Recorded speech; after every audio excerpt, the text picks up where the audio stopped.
This hearing will come to order. Thank you. Let me be the first to welcome you all to the second hearing of the Senate Foreign Relations Subcommittee on East Asia, the Pacific, and International Cybersecurity Policy in the 115th Congress. I welcome you all to today's hearings on U.S. leadership in the Asia-Pacific. These hearings that we've held, the first hearing we held, this hearing, will focus on informing new legislation that we're leading, the Asia Reassurance Initiative Act, or ARIA, that will seek to build out a long-term vision for United States policy toward the Asia-Pacific region. At our first hearing on March 29th, we focused on the growing security challenges in the Asia-Pacific, including North Korea, South China Sea, and terrorism in Southeast Asia. At that hearing, Randy Forbes, former congressman from Virginia and chair of the House Armed Services Subcommittee on Sea Power and Projection Forces, observed the following.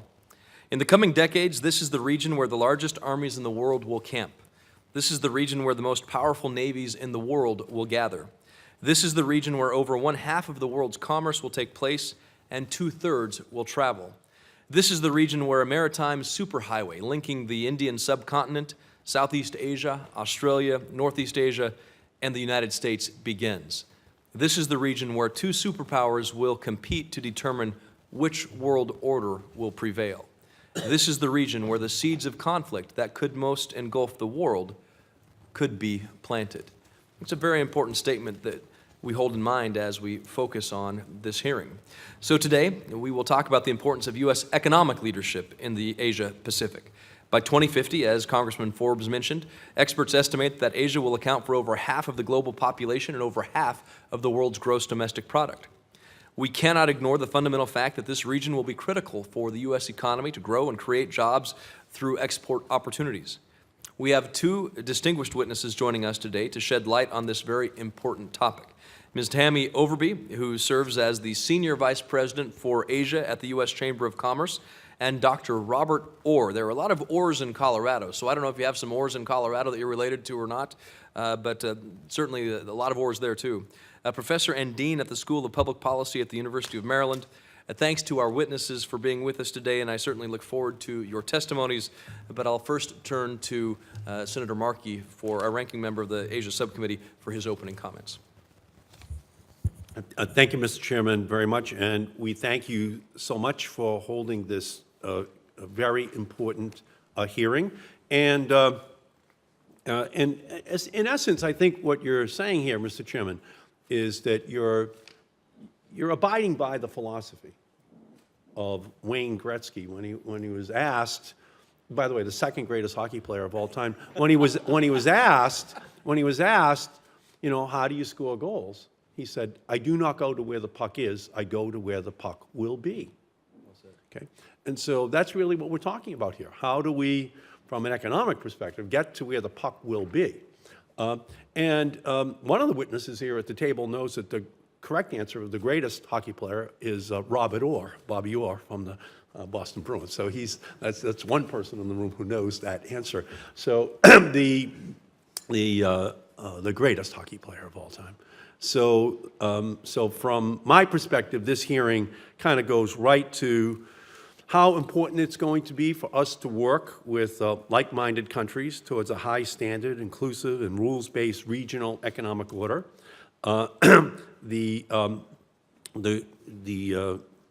areas of economic leadership in the Asia-Pacific is especially critical to our future prosperity. One good area is the race to create clean energy jobs. More than 1/2 of all new electric generating capacity installed worldwide last year was renewable. This will only grow further in the future. And I am concerned that China is rapidly overtaking the United States in this critical sector. Last year, China increased its foreign investment in renewables by 60% to reach a record of $32 billion in 1 year.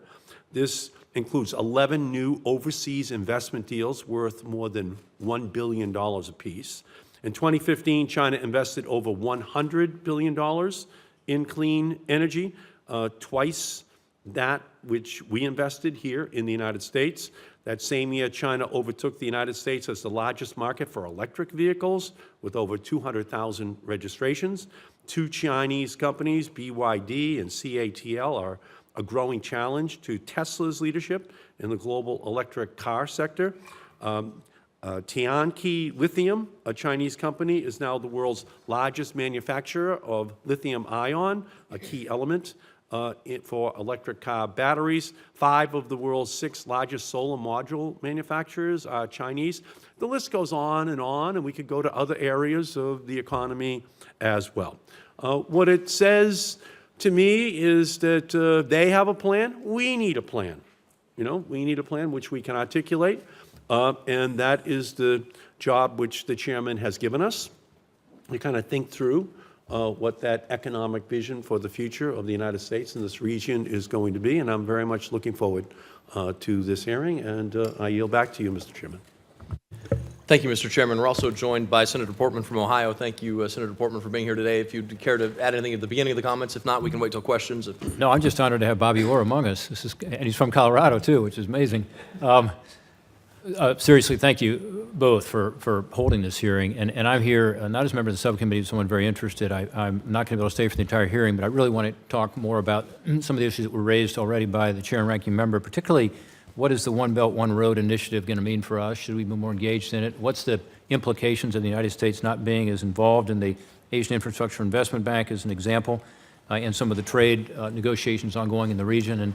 And just, I'd like to hear you all talk about that. I think it's important to raise awareness of what's actually happening in terms of China's interest in expanding its influence, particularly its economic influence, and what you recommend that we do in response to that. So thank you, Mr. Chairman. I appreciate your having this hearing. Thanks, Senator Portman. Our first witness is Ms. Tami Overby, serves as Senior Vice President for Asia at the U.S. Chamber of Commerce. As I mentioned, in this role, Ms. Overby is responsible for developing, promoting, and executing all Chamber programs and policies relating to U.S. trade and investment in Asia. Ms. Overby lived and worked in South Korea for 21 years and led the U.S.-Korea Business Coalition in the successful congressional ratification of the U.S.-South Korea Free Trade Agreement. Welcome, Ms. Overby, and thanks for being with us today. We're also joined by Senator Kaine. I allowed Senator Portman to say a few words if you'd like to say a few words. Thank you. And Ms. Overby, if you'd like to proceed, then I'll introduce Dr. Orr. Well, thank you very much for this kind invitation. The Asia-Pacific region is critical to current and future U.S. economic growth, competitiveness, and job creation. Asian countries want an active, robust U.S. presence in the region. They want to be our trading partner. But Asian economies are not waiting or standing still after the U.S. withdrawal from TPP. I was just in Hanoi for the meetings of the APEC ministers responsible for trade. APEC economies, including the TPP countries, are moving forward without us. We also heard in Hanoi several cases in which countries explicitly said they're backtracking on their commitments they were prepared to make under the TPP, which would have helped U.S. companies. The U.S. and China share a highly interdependent, complex relationship that is critically important to each other and the world. Congress and the executive branch should recognize that without a coherent policy vision and our own concrete measures, it will be exceedingly difficult for the United States to compete regionally given China's overwhelming presence and influence. China has captured much of the share of the Asian import market over the past 15 years, while the U.S. share has declined from 12.2% to 6.6%, even as Asian imports have increased more than threefold. U.S. companies continue to see significant economic opportunity in China, but are increasingly concerned about their future there due to China's policies in critical areas ranging from IP to cloud computing. Concerns confronting our members are real and critically important. Business and government must work together to resolve these challenges. We're hopeful the new comprehensive economic dialogue will not only drive time-fixed, tangible outcomes, but also persistent and systemic issues, including asymmetries in the market access, a range of industrial policies tied to Made in China 2025, overcapacity, IPR, cybersecurity, data, and antitrust. U.S. companies are operating in a fiercely competitive environment in Asia. China is not only expanding its trade, it's aggressively spreading its economic influence through One Belt, One Road, the Asia Infrastructure Investment Bank, and Silk Road initiatives. Other countries, as well as the EU, are aggressively pursuing trade agreements, infrastructure, and other deals. Here are 5 major ways we can engage in the region to increase U.S. competitiveness. First, we need to move quickly as possible on a regional trade strategy. With the U.S. withdrawal from TPP, our Asian partners are openly questioning the U.S. commitment to the region. With only 3 FTAs in Asia, U.S. exporters are at a significant disadvantage as other countries aggressively pursue bilateral and regional FTAs, most notably the Regional Comprehensive Economic Partnership. There is a critical need for the U.S. to find pathways and platforms to pursue improved market access for U.S. goods and services that reflect the high standards of TPP and conform fully to Trade Promotion Authority. Further, we need to recognize that our existing FTAs in the region are keeping us competitive. Without them, the U.S. would be lagging even further behind. I want to underscore the Chamber's strong support for the U.S.-Korea Free Trade Agreement. KORUS is a good agreement as negotiated and concluded, the most advanced U.S. FTA yet, and we should push for better implementation, not renegotiation.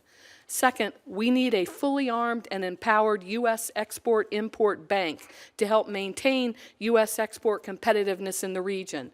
China, Japan, Korea, the EU, and others provide export and project finance that support their companies in Asian markets. We need to reauthorize and fully empower the Exim Bank. Third, we need to ensure adequate funding and support for the Foreign Commercial Service. FCS officers are valuable assets for American businesses, particularly small and medium-sized companies seeking to expand their export sales. Fourth, we need to maintain and reprioritize U.S. foreign assistance. U.S. foreign assistance could be a much more important and effective means of concrete support in the region. Fifth, we need to use regional organizations to pursue U.S. economic interests. In Asia, showing up is very important. It will be especially important post-TPP to have the U.S. government leaders travel to the region regularly to register high-level U.S. interest and engagement, in addition to hosting leaders here. Ambassador Lighthizer participation in APEC was positively noted by our partners. And it's commendable that President Trump has already committed to attending APEC, the East Asia Summit, and the ASEAN meeting. We need to show constructive and full engagement by U.S. and cabinet and sub-cabinet officers to ensure U.S. business and economic interests are well represented. Getting such people appointed and confirmed is critical in this regard. Lastly, given the tense security situation in Northeast Asia, the need for close cooperation with our strong allies in Japan and South Korea on all fronts is greater than ever, including economic engagement. Thank you. Thank you, Ms. Overby. Our second witness today is Dr. Robert Orr, serves as professor and dean of the School of Public Policy at the University of Maryland. Prior to joining the University of Maryland, Orr served as the Assistant Secretary General for Strategic Planning in the Executive Office of the United Nations Secretary General from 2004 to 2014. Served in senior posts in the government of the United States, including Deputy to the United States Ambassador to the United Nations and Director of Global Affairs at the National Security Council. I'll have to read his hockey bio, I guess, in a different part of this, Senator Markey. Welcome, Dr. Orr, and thank you for being with us today. Thank you very much, Mr. Chairman, Senator Markey, Senator Portman, Senator Kaine. This is an incredibly important subject that we're discussing here today. In 2017, we face a global economic landscape that is changing with lightning speed. Nowhere is this more evident than in the Asia-Pacific region. If the United States does not engage, compete, cooperate, and lead across the width and breadth of the Asia-Pacific region, we stand a very real possibility of squandering the unique leading economic and geostrategic role we have carefully crafted over many decades. The United States is well positioned to take a central role in shaping the global economy of tomorrow, continuing its long tradition of advancing innovation and competition as the pillars of progress. To do so will require full engagement by the United States across 3 distinct but related spheres of economic policy in the region. First, trade. Second, development assistance. And third, investment and business development across the region. On the question of trade, there can be little doubt that the U.S. pullout from the Trans-Pacific Partnership has left America's friends and allies in the region frustrated, indeed befuddled, and looking for partners. They continue to seek trade partnerships among themselves, with the 11 remaining countries of the TPP agreeing to explore how to move forward absent the U.S. At the recent APEC meeting. If the U.S. does not find a way to fill the vacuum and demand for economic partners in the region, it is clear that China will attempt to. The Asia-Pacific, despite decades of growth, remains a developing region with the largest numbers of poor people in the world. While the U.S. has pulled back from the Asia-Pacific region, China has systematically increased its development assistance through both bilateral and multilateral mechanisms. The establishment of the Asian Infrastructure Investment Bank reflects the increased role China sees for itself in the region, successfully securing capital commitments totaling $100 billion from leading nations worldwide, including many U.S. allies. In the face of China commanding a greater role for itself, cuts to our economic development tools in the region, USAID, OPIC, Exim Bank, will only quicken our retreat. Numerous studies show disproportionate economic and political returns on U.S. development assistance dollars. The Trump administration's budget proposal eliminates USAID's development assistance account, winds down the activities of OPIC, seeks no new funding for Exim Bank activities, and zeroes out all climate-related funding across the federal budget. Congress must exercise its authority to completely reverse these draconian and self-defeating cuts. Given global competition, especially in the Asia-Pacific region, we cannot afford to be penny-wise and pound-foolish. Perhaps the most important economic dynamic in the Asia-Pacific region is the sheer scope and speed of sustained economic growth, creating massive and growing markets for both goods and productive investment.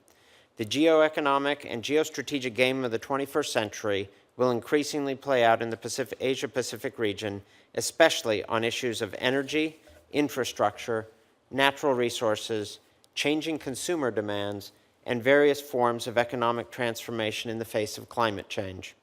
These sectors will shape global markets for decades to come, and how businesses and countries respond to these opportunities and challenges will directly affect their standing, indeed, their relevance. China is already moving to take advantage of the opportunities posed by these defining issues, seeing them not just as vehicles for economic development at home and abroad, but also to command regional and global leadership. It is aggressively pursuing renewable energy development, as noted by Senator Markey, to address domestic energy needs, having been the world's largest investor in the technology since 2012, and is prepared to invest more than $360 billion over 4 years. China's State Grid Corporation has proposed and is now taking a leading role in envisioning a global energy interconnection, which would fundamentally transform the world energy system by creating a global grid to drive clean energy development. Innovation is occurring in the finance space, with China clearly signaling its intent to be a leader in the field. It is moving towards the rollout of its national emissions trading scheme following a several-year trial of 7 regional trading schemes. From the outset, this national market will cover over 7,000 firms accounting for nearly half of China's emissions, reducing inefficiencies in their economy and making themselves more competitive in the process. Recent global growth in green bonds is also being driven by China, which has gone from almost zero bond issuance in 2015 to accounting for 39% of the global total in 2016, in 1 year. In this context, the U.S. can do a number of things to ensure its interests, as well as those of its allies and partners in the Asia-Pacific region. First, work with allies and partners to construct a global trading regime with the United States at its center. I would also concur with Ms. Overby's comment on the regional trading scheme. Secondly, fully and strategically fund the key instruments of economic development in the region, including appropriate USAID accounts, OPIC, Exim Bank, the World Bank, Asia Development Bank, and the UN system. Third, stay in the Paris Agreement and make adjustments to climate policy within that flexible and universally agreed framework. Fourth, accelerate our own energy transition to cleaner and more cost-effective fuel sources and build commercial partnerships around the Asia-Pacific region based on cooperation in this area. Fifth, Focus on smart infrastructure and smart energy grids at home and around the Asia-Pacific region with friends and allies. Sixth, advance work at home and abroad on climate-smart agriculture, where the U.S. remains highly competitive. Seventh, put a price on carbon, and in so doing, squeeze inefficiencies out of our economy to make it as competitive as it can be. Nothing within the global climate agreement prevents a conservative climate policy involving carbon taxes, the likes of which former Secretary of States James A. Baker III and George P. Shultz, as well as former Secretary of the Treasury Henry M. Paulson Jr. have put forward. Eight, support U.S. federal financing for science, technology, and innovation and for bringing those innovations to market. And finally, pay close attention to human capital flows and how they are affected by exclusionary visa policies. The United States has a long and demonstrated economic leadership in the Asia-Pacific region, advancing a vision of innovation and competition to achieve progress. Countries are only prepared to hook their fate to a global leader who has shown that it understands their interests and their views. It would be the height of folly for the United States to give up that leadership role it has played on addressing the climate challenge, an issue seen by all countries in the region as central to their security and prosperity. I thank you, Mr. Chairman. Thank you, Dr. Orr, and again, thank you, Ms. Overby. We'll begin with questions now. You both laid out a series of themes or principles, goals that perhaps that we should focus on. Ms. Overby, you talked about the 5 things, regional trade strategy, empowered EXIM Bank, adequate funding for FCS, reprioritizing U.S. foreign assistance and using regional organizations to pursue regional economic opportunities. Dr. Orr, you laid out nine goals or ideas talking about trade, renewable energy, climate agreements, and a number of others. As we approach legislation to set a long-term strategy, not just a 4-year presidential term or 8-year presidential term, but a long-term strategy when it comes to the economy in the region, should a strategy be focused on let's enter into a trade agreement, a bilateral trade agreement with Japan, a bilateral trade agreement with another nation, Vietnam, you name it? Or should it be more encompassing than that and an overall regional strategy, getting to the idea of a TPP type 2.0, or should it be focused on China, on balancing China? What goal overall should we focus our strategy economically in the region for the next 10 to 20 years? From my perspective, I think focusing on writing the rules. Right now, you have the Regional Comprehensive Economic Partnership. This is a China-led 16-country negotiation going on, and the U.S. is not at the table. In Hanoi, we heard the TPP 11 trade ministers talk about a commitment to finding a way forward with that agreement. The U.S. is not at the table. So we're not participating in the 2 largest agreements in what we think is the most important part, which is getting the rules right. But of course, the U.S. business community supports any agreement that will open markets and allow our firms to compete. So whether it's bilateral or multilateral, our answer would be yes, we need to get in the game and increase our activity there. And could you, Dr. Orr, I don't know if you wanted to add anything to that. I don't want to cut you off. I'm sorry. I would concur. It really is a question of getting in the game. There are key bilateral discussions on the table, and those can be very positive. But the dynamic is a multilateral dynamic. The fact that the 11 countries that were negotiating TPP are still talking with each other, still working together, provides an opportunity if the United States is ready to seize that. And now you've both mentioned the 11 other nations in TPP having conversations with each other without the United States. You mentioned the RCEP and China getting together and setting rules. Could you talk a little bit, as far as you are aware, what's the status right now of conversations on bilateral trade agreements in Asia and other dialogues that we're having throughout the region? There is increased activity. The European Union has vastly accelerated their bilateral FTA negotiations with a myriad of countries in Asia.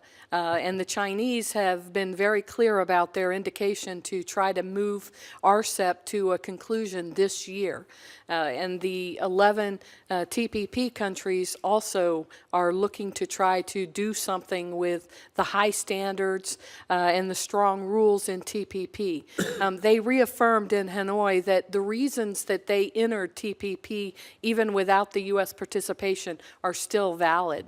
So from an American business perspective, we see the region moving on without us. And could you talk about the political and economic consequences of a successful RCEP and the U.S. Not entering into any substantive? The Regional Comprehensive Economic Partnership is viewed as a much lower standard agreement than TPP. Basically, it appears to be a group of tariff agreements that are going to be cobbled together. Although the Chinese have said that they're pushing for higher aspirations, some of our friends in the RCEP countries indicate that they do not expect it to be high quality. So on the political side, we're deeply concerned with China's Asia Infrastructure Investment Bank, their One Belt, One Road, and their Silk Roads initiative. They are putting enormous financial resources and political capital behind making friendship, building connectivity in Asia. And the United States is on the outside. Trade agreements, by definition, are preferential. The countries in the agreement benefit from them. The countries on the outside are excluded from those benefits. So we are deeply concerned about the direction. Yeah, thanks, Senator Markey. Thank you, Mr. Chairman, very much. Dr. Orr, if I could come back to you. This is a quite scary prognosis you're making for the gap that could be opened in clean energy job creation between the United States and China. You also mentioned that they are now in the process of beginning to plan for a global grid in order to accommodate a renewable energy revolution, which of course could be a part as well of their massive investment in electric vehicles as part of their economic plan for the future. And those are two huge sectors, the energy and the automotive sector for the United States, but for the whole planet. Can you expand upon that a little more so that we can understand what you are telling us is going on in that country? Thank you, Senator Markey. The Chinese have a very strategic intent with their investments in the clean energy sector.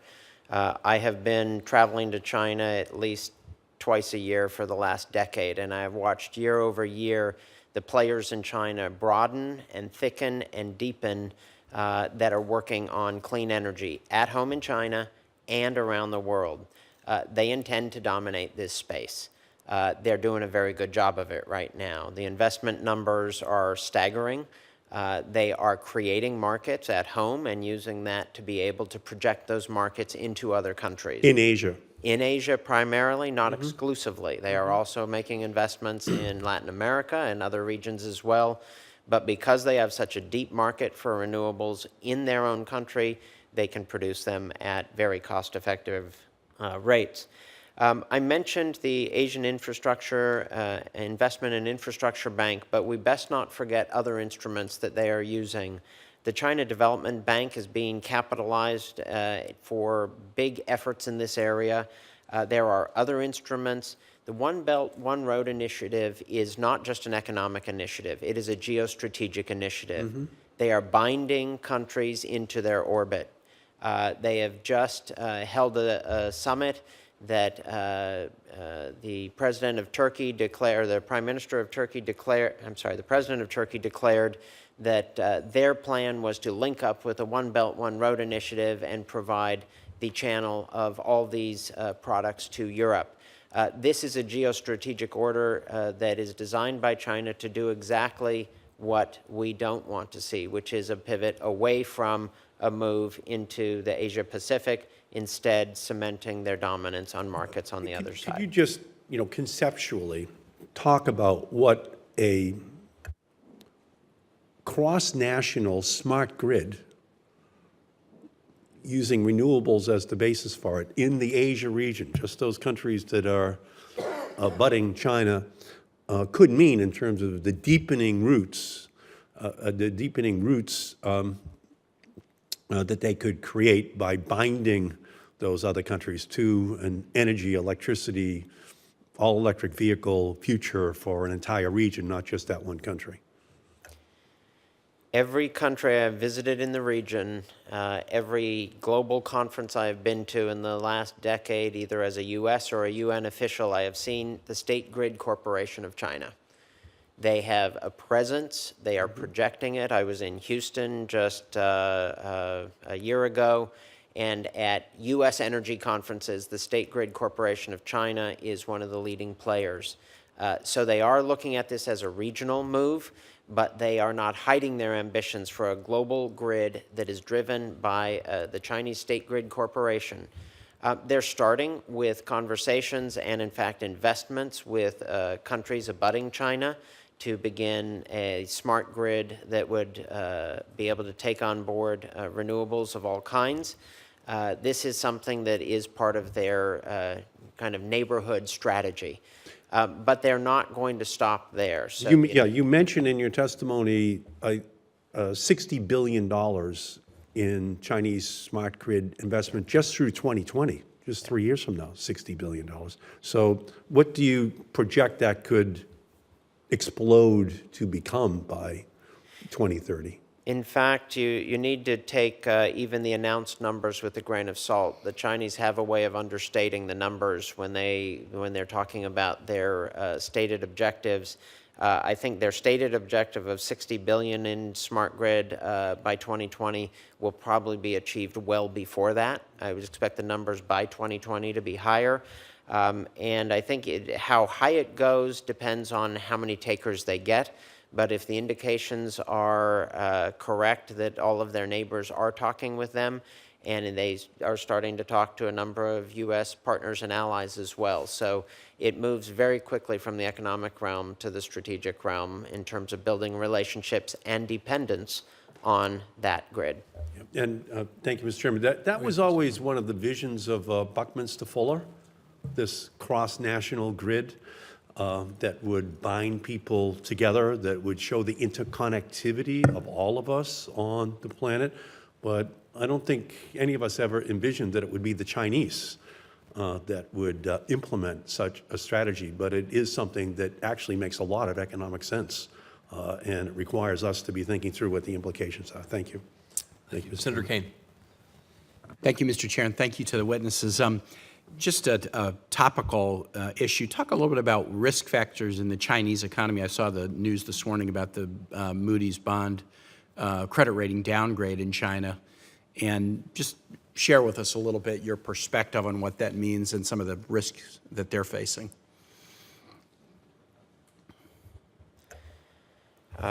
Senator Kane, I think as you well know, there are many risks in the Chinese economy.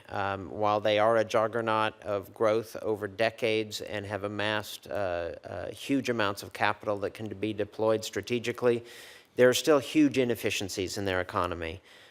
There are still huge dangers for instability in the Chinese economy, and they are very conscious of that. Many of the decisions they make on the economic side are about that.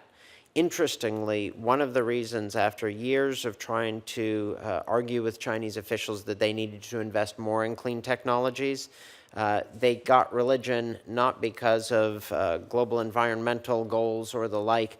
They got religion because of the political pressures arising out of the pollution in their biggest cities. But once they got religion, the investment started to flow dramatically. So I think these inefficiencies in various sectors of China remain there. There are some risk factors there. But I would say that the experiment on 7 regional carbon markets is a very interesting exercise. Some of their carbon markets failed. Some of them succeeded wildly, and others came in between. They're now moving to a national carbon market. They will systematically squeeze inefficiencies out of their production processes with this national carbon market. We're not pursuing anything of the like here, and our inefficiencies in various sectors won't benefit from that treatment. So I think while the risks are there, they are aware of them, and they move money to try to address them. I do think we do need to be concerned not just about Chinese success, but about Chinese failure should some of these risk factors blow up in their face. Ms. Overby? Thank you, Senator Kane. This year, China will have their 19th Party Congress, which is a very important milestone for President Xi Jinping. So I think he will be driven to ensure, notwithstanding the instability and the potential risk factors, he will be driven to ensure as much stability as possible so that he can make it through that Party Congress successfully. As Dr. Orr mentioned, there is enormous inefficiencies in their system, excess capacity, but I think they are going to be this year, as much as ever before, focused on to the outside world, it's going to look calm and secure. A second question, we have a funny way of doing jurisdictional divisions within the Foreign Relations Committee, and I'm the ranking member on the Near East, South, and Central Asia, which includes India. And in talking about other nations in the region and ways to position bilaterally with other nations, you know, I spent a lot of time thinking about the U.S.-India relationship. Talk about the U.S.-India relationship as in this sense of sort of the Indo-Asian economy, and what are some opportunities that the U.S. may have there, either directly with India or even, you know, vis-a-vis or contra some of the Chinese activities. Well, sir, I'll start. India is part of RCEP, the Regional Comprehensive Economic Partnership. That's made up of the 10 ASEAN countries, Japan, Korea, Australia, New Zealand, and China and India. And from what we know about the RCEP negotiations, India and China have a challenge agreeing on much. So while the Chinese have been very clear that they want to drive these RCEP negotiations to conclusion this year, there is question in the region whether that will be minus India, or whether they perhaps will lower their standards even further to accommodate India. I do think there is, between those two great powers, there is an opportunity for the United States. But we must engage. And Okay. I'll stop there. Dr. Orr? India is moving quite quickly in a number of areas as well. Again, on renewable energy, which is kind of a golden thread running through this hearing, India is thinking big and moving big. They have big goals on solar and wind. They are meeting them, they are surpassing them, and they will keep attracting investment, both domestic and international. Their Smart Cities initiative of the Prime Minister has many components, but I think it's a strategic vision that is both at once developmental and economic. I had the privilege of traveling to India with Michael Bloomberg last year. We met with a number of the top business leaders in India, talking with them about what they were going to be doing in the climate and energy space. And virtually the head of every conglomerate in India, whether or not they are coal-based, oil-based, or anything else based, are making investments now in these sectors. So while I described China as putting these huge dollars, $360 billion, over the next 4 years, India is going to be mobilizing a lot of internal capital in this area as well. This race is on, and it is something that the United States has a technological lead, has a potential market that we could be extremely competitive globally, but right now we're not making the decisions we need to compete with these giants. One final issue I'd mention, Senator, with respect to India, the Indians are coming from a lower baseline in terms of their economic development. They know they have a lot of catching up to do. They are being quite strategic in certain sectors. They're heavily dependent on the IT sector. Just in my role as Dean of a School of Public Policy, I've been engaging with a number of Indian officials. They are extremely interested in cybersecurity right now. This is important to them. They see this as important to their key industries, and they know they're lagging behind. So I think you see a strategic intent on the part of the Indian government, like the Chinese government. Thank you, Mr. Chair. Thanks to the witnesses. Thank you, Senator Kane, for that. And I completely agree with you. In fact, I've had a number of discussions with various Asia experts and others in India about how we can, through some form of adverse possession, do a hostile takeover of the other committee's jurisdiction and just take India. So I don't know if we can, is this a proper forum for a business meeting? I'm open to a motion to add India to our title if we want to do that. I don't know if Senator Risch is listening. Noting the absence of a quorum. That's right. But I do think, on a serious point, though, I think that our Asia strategy, which includes opportunities to work with India and the Indo-Asia area and the alliances that we create, the ANZUS alliance, we have to make sure that we include India in these discussions. And so I think it is very important that we do this. So on a serious note, thank you, and maybe next Congress will accomplish that. Sorry, Jim Risch. Ms. Overby, I want to talk about two of the points you made in your list of 5. You talked about the reprioritizing U.S. foreign assistance and using regional organizations to pursue regional economic interests. Could you further elaborate on that? I think you said reprioritizing U.S. foreign assistance and using regional organizations. Just talk a little bit more about those 2 points. Sure, Mr. Chairman. What we mean by reprioritizing U.S. foreign assistance, U.S. aid is such a small percentage of the 150 account, and used effectively, we think it can help expand America's influence in Asia. And by using regional agreement or regional organizations better, we're referring to APEC, the U.S.-ASEAN Summit, the East Asia Summit. These are all opportunities where the U.S. is participating. And as I mentioned in my testimony, Asians are very nervous. The withdrawal from TPP that prior to this election, the U.S. was leading, and we were pushing hard to ensure high standards, comprehensive rules, which are very important to American businesses. As we talk about China and India and what they're doing in clean energy, the U.S. has very strong innovation capabilities, but we need those high standard rules to ensure that our innovation is rewarded and, frankly, protected. Yeah, and I want to get to that too, because these rules, these high standards that we have, when we talk about the goals for economic opportunity in Asia, should any economic approach that we set out, any goal that we set out, what do we need to include in terms of sort of rule of law, IPR, intellectual property right kind of conversations? How do we address that? Well, I think we start with the digital economy. Inside TPP, the e-commerce chapter for the first time clarified cross-border data flow and data server location rules that made it easy for data to flow across borders and prevented countries from demanding that servers be located within their jurisdiction. Also, of course, strong IP protections.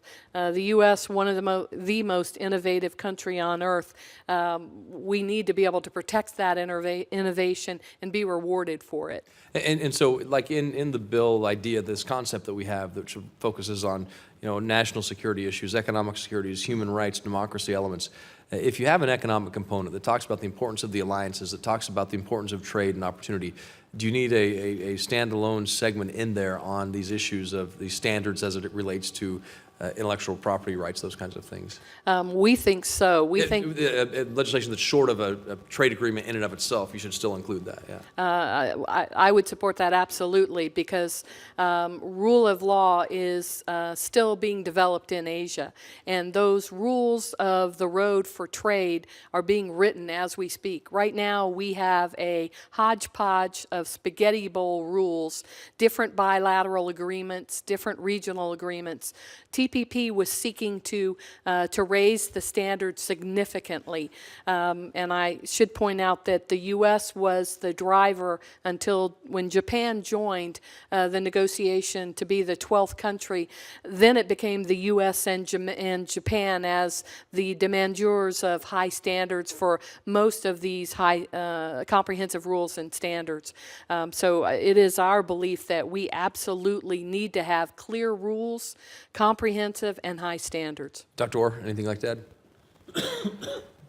Thank you, Mr. Chairman. Just on your initial question about foreign assistance, in my testimony, I named not only our bilateral vehicles that are proposed to be fully defunded, which I think would do us great damage, but I also named some of the multilateral vehicles that we need to use. As Ms. Overby just mentioned, the rules of the road are extremely important, and we have codified rules of the road that make sense and that reflect American values and interests through various institutions. We need to use some of those institutions. And here, I would point out that while questions have been asked about the Asian Investment and Infrastructure Bank, we do have vehicles that are quite active in the region. The Asia Development Bank and the World Bank do have a portfolio in the region that is quite important to ensuring the kind of development along the rules as we describe, and the IFC is quite important in that.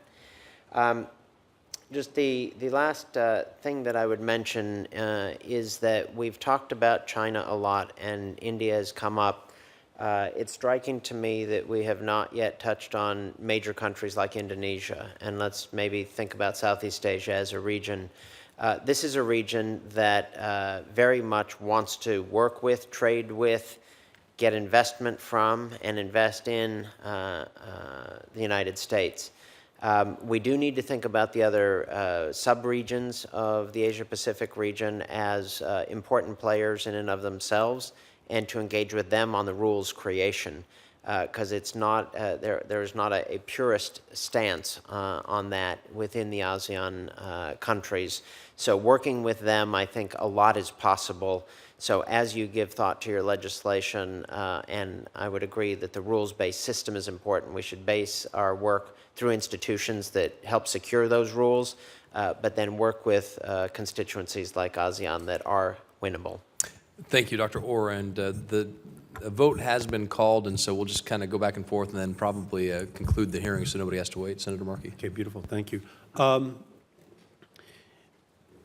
would like both of you to kind of expand upon the question of the role that these key instruments of economic development in the region play, including USAID, OPIC, Exim Bank, the World Bank, the Asian Development Bank, and the UN system itself in terms of its full funding to make sure that we're on the ground and competing in this region. Could both of you take that question in terms of the importance of these American institutions and their funding levels?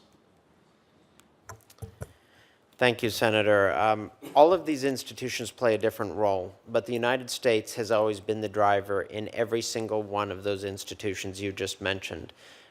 We get a tremendous bang for our buck. I have served the United States government in various capacities, and I have served at the UN. While at the UN, I was extremely struck by how strong the United States is in the system. Conventional wisdom within the Beltway notwithstanding, when the United States wants something to happen through the United Nations, it happens.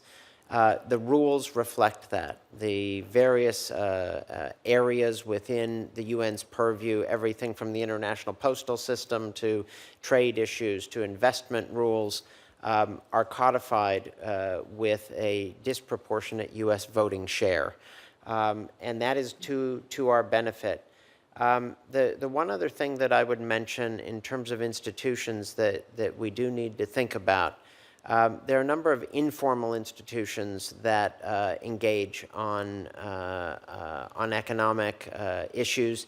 And here, by working on climate change issues through formal mechanisms in the UN, I became deeply associated with various energy networks around the world, various sectoral, agricultural sectoral organizations.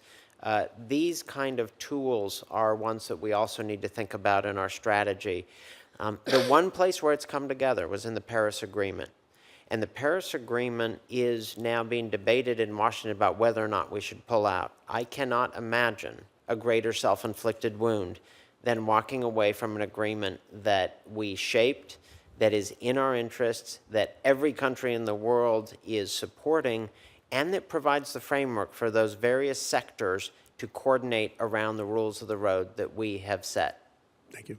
Ms. Overby. Yes, I would refer to XM and OPIC. Those are the two that intersect our members the most. And having those institutions available are additional arrows in our quiver of helping American companies compete in a region that is so dynamic. And I should note that other governments are doing more and more in that regard. And we saw with the forgive me for using the only word I can think of, the debacle of not having a fully funded, fully operational XM bank the last couple of years. We need to get in the game and stay in the game.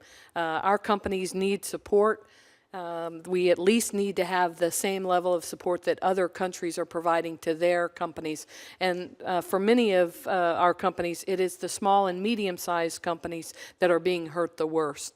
Is there a reason why you didn't mention the Asian Development Bank?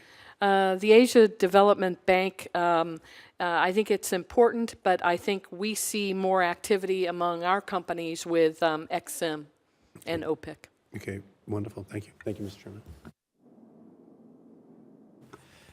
Thank you, and I think due to the vote, we will just go ahead and wrap up the hearing now. Thanks to both of you for attending today's hearing, for your time and testimony. Thanks to all the participation today. Those of you who attended the hearing as well, thank you.